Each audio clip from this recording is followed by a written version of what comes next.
Well, it's my pleasure to briefly introduce Ambassador Robert King. As has already been mentioned, he is an alumnus of BYU, earned his BA here. Then he went on to the Fletcher School of Law and Diplomacy, where he earned a PhD, and then went on from there to a fascinating and varied career, much of which was spent on Capitol Hill, working with the United States Congress. While there, he spent 24 years serving as Chief of Staff to Congressman Tom Lantos, and during that time, he was heavily involved in the planning and conduct of Congressman Lantos's human rights agenda, including the establishment and supervision of the Congressional Human Rights Caucus. He's also served in a number of committee positions, including Staff Director of the Foreign Affairs Committee of the U.S. House of Representatives. And then in 2009, Ambassador King was appointed by President Obama as the U.S. Special Envoy for North Korean human rights issues. And I think that as Brigham Young University friends and students, and also as Americans, I can't think of a better person to be intensely involved in this very important and difficult issue. And so without further ado, turn the time over to Ambassador Robert King.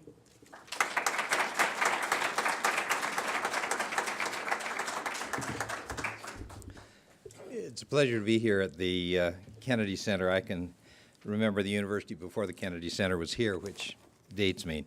But it's a special pleasure to be here and talk about some of the issues and concerns that we've dealt with involving North Korea human rights. North Korea is a unique place. It is a communist country in an era when there aren't very many communist countries left.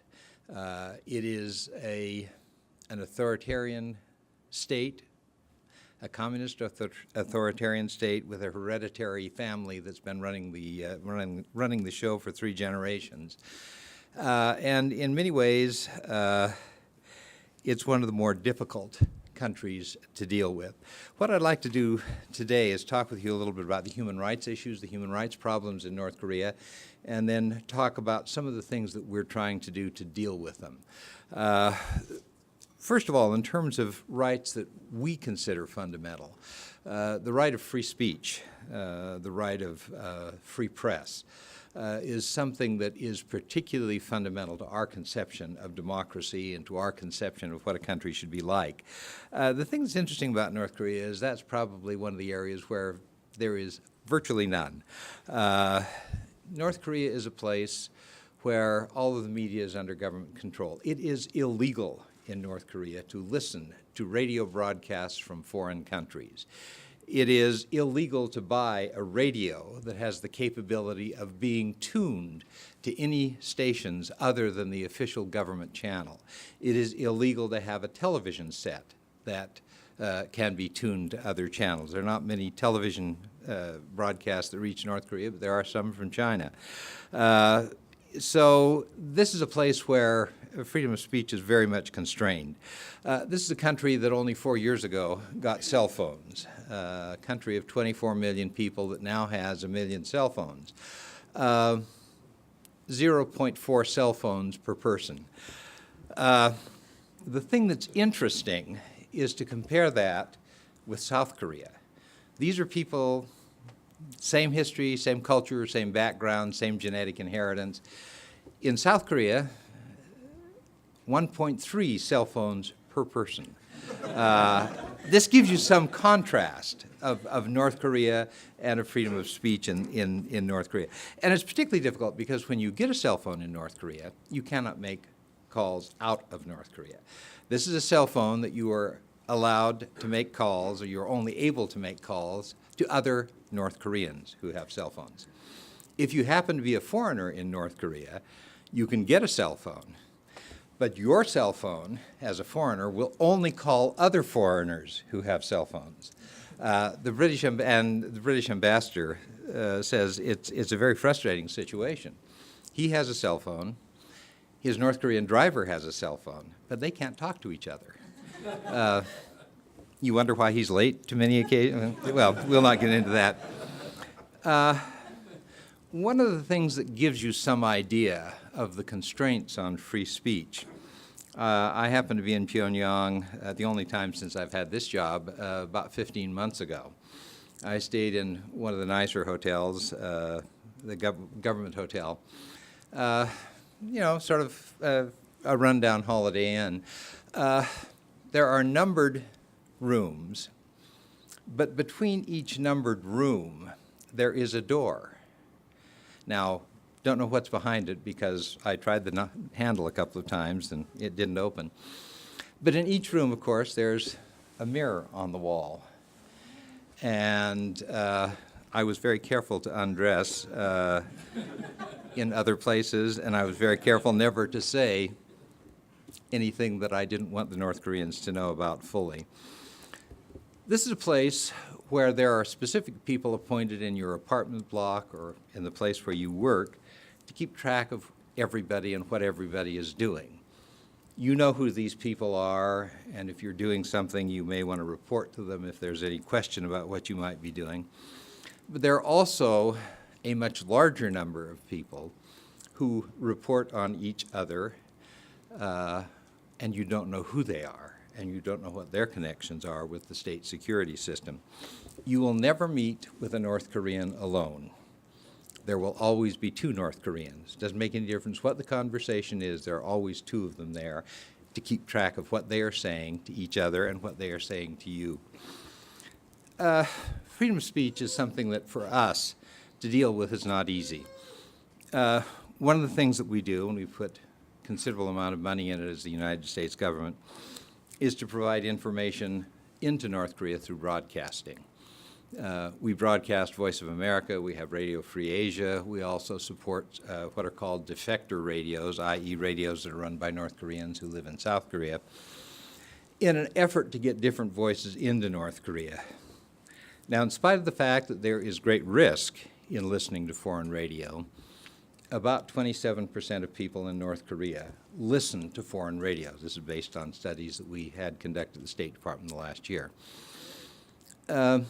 There is virtually no other way to get information on what's going on currently, other than through radio broadcasting. This is a country that does not have the internet.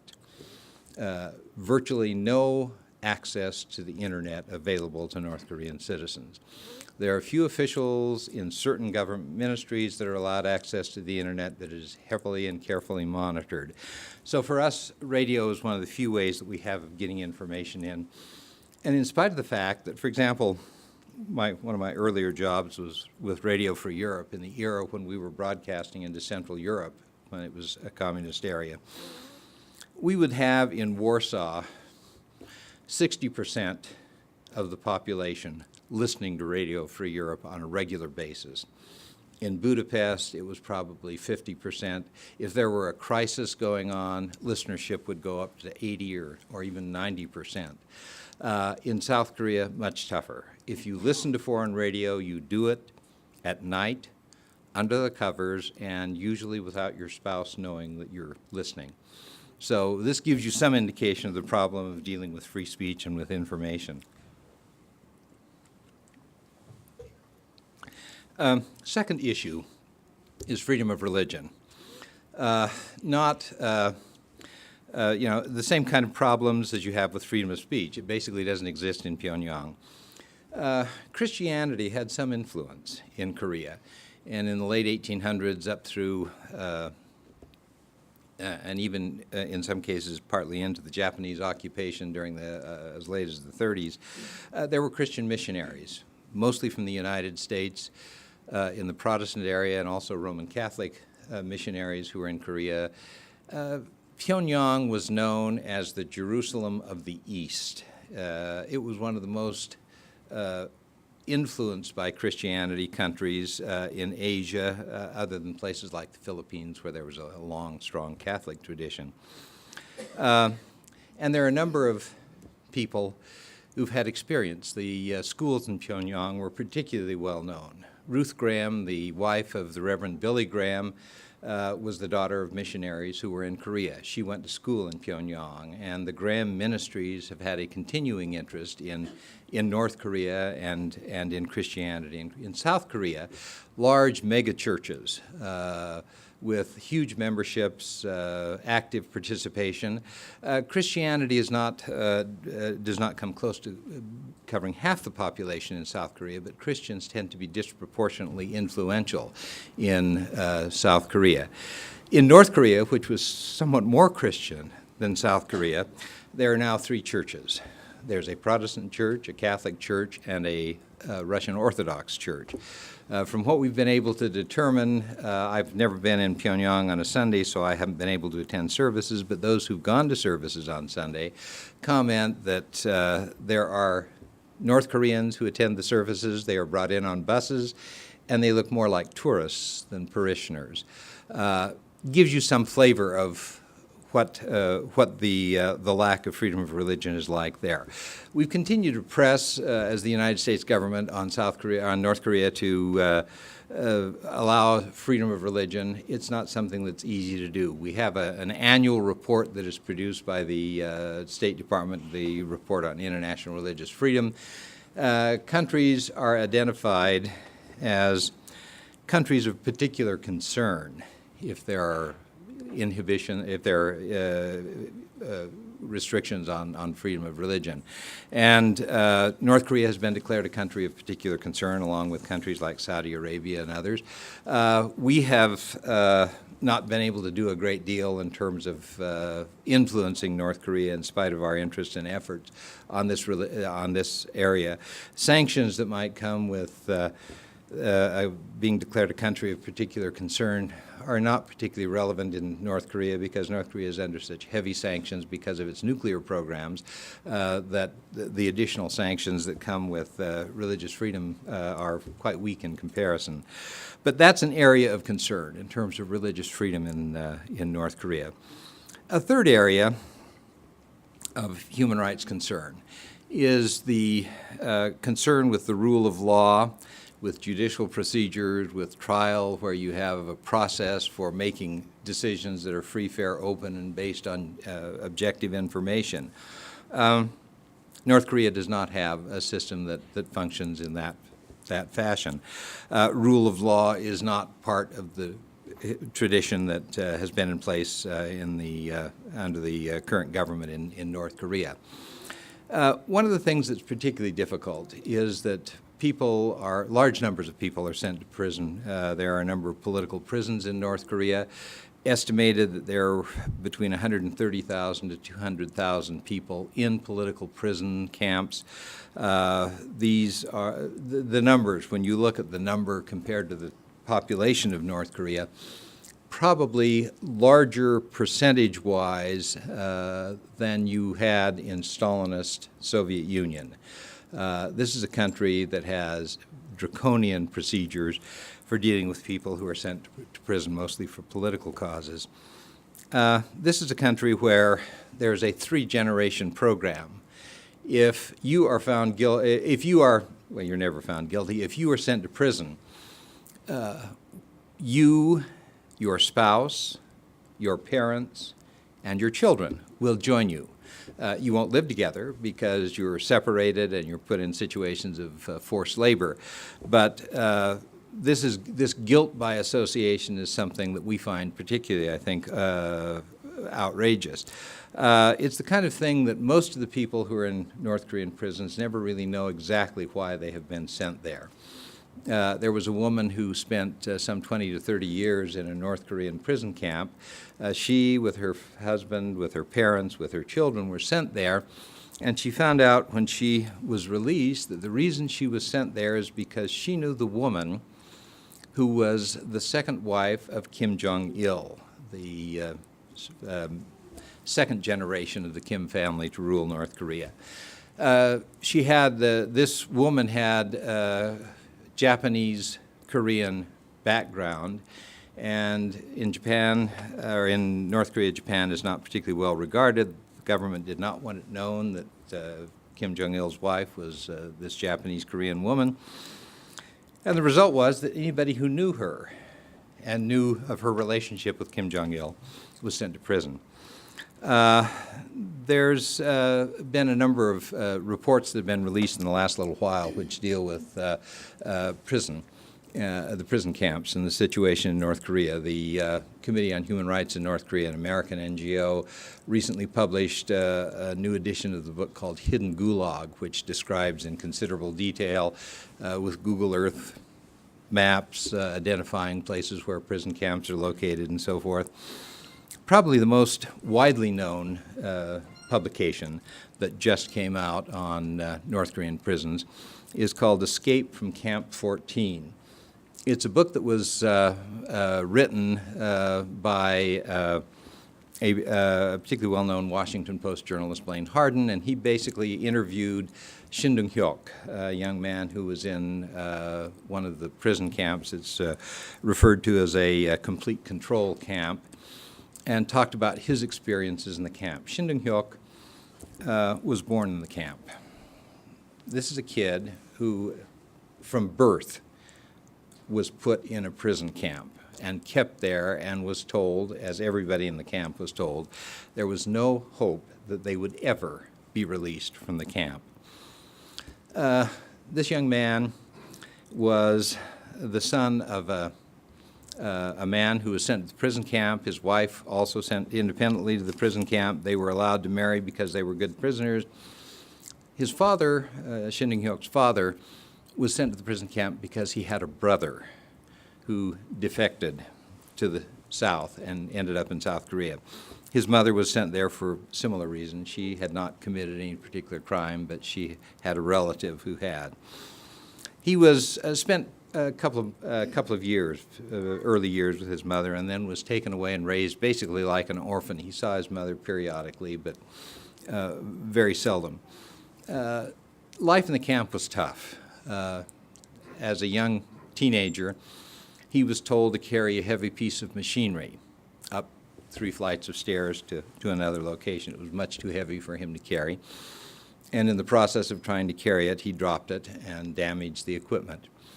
His punishment, which was administered immediately on the spot, was that his middle finger was cut off at the second joint.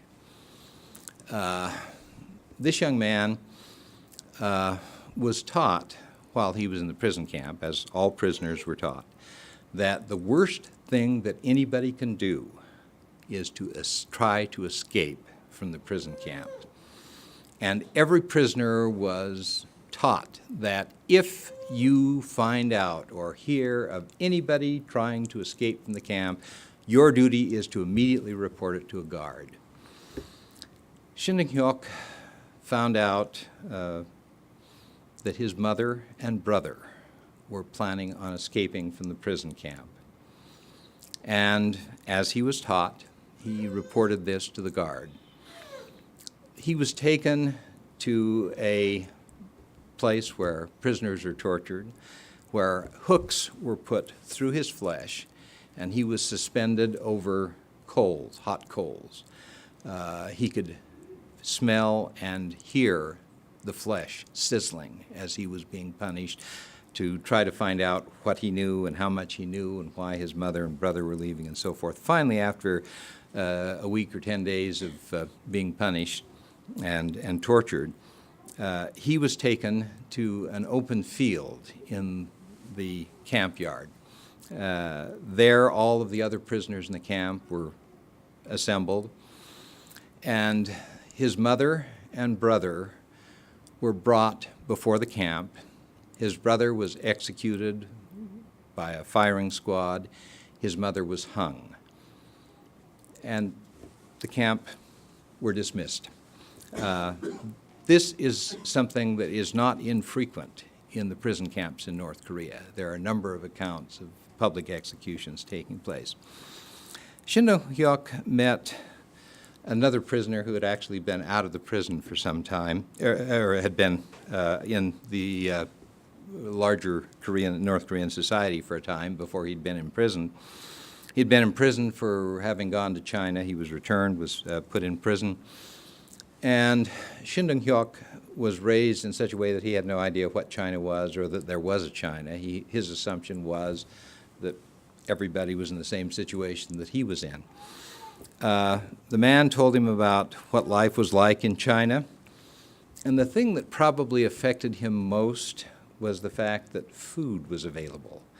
This is a guy who was raised from the time he grew up without adequate food. What he got was what he could find. There are stories of people going through cow dung to pull out the kernels of grain that were not digested in order to feed themselves. They decided that they were going to make an effort to get out of the camp. So Shin and his friend, middle of January, when it was particularly cold, late at night, went to the edge of the camp and went across the wire fence, the barbed wire fence that surrounded the camp. The other person went first.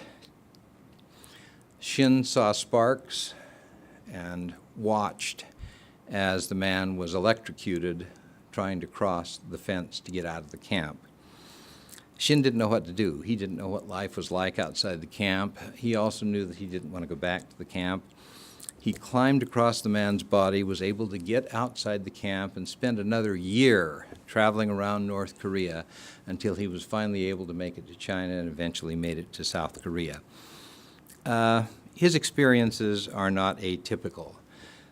We have attempted, through particularly the United Nations and other agencies, to call attention to the abuses, to the lack of rule of law, to the abuses of the penal system in North Korea.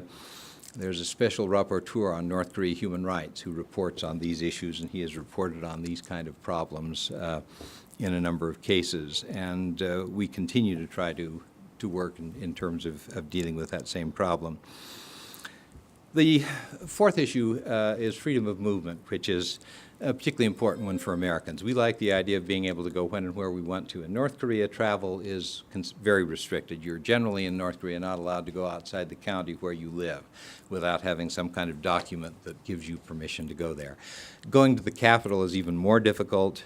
People are not allowed to go to Pyongyang unless you have certain kinds of documents, unless there's a specific reason for you to be there. Leaving the country is equally difficult. In the United States, if you want to go to a foreign country, if you've got a passport, if you've got a visa, the airlines will check it and make sure that you're okay to leave the country, or that you're okay to get into the country you're trying to fly to. In North Korea, you can't leave the country without proper documentation and permission to allow you to leave. There are large numbers of North Koreans who have crossed into China, initially crossing into China to find jobs, to find food, to provide for their families, to be able to earn money and so forth, to feed their families. There are some of those who found their way or gradually began to find their way to South Korea. And there has been a fairly significant exodus over time of North Koreans who illegally left North Korea, found their way to China, and ended up in South Korea. It is not an easy thing to do. The borders are guarded. When I was there recently, you could see on the North Korean side of the border, probably every 200-300 meters, there was a pillbox where you had guards that were stationed there. Assume most of the time there are guards there. The border is, for the most part, rivers. The Tumen River in the north, the Yalu River in the south. The rivers are not huge, and particularly when you get up in the more mountainous areas, the rivers are fairly narrow. You can wade across them at several points. In the wintertime, it freezes. You can walk across the rivers.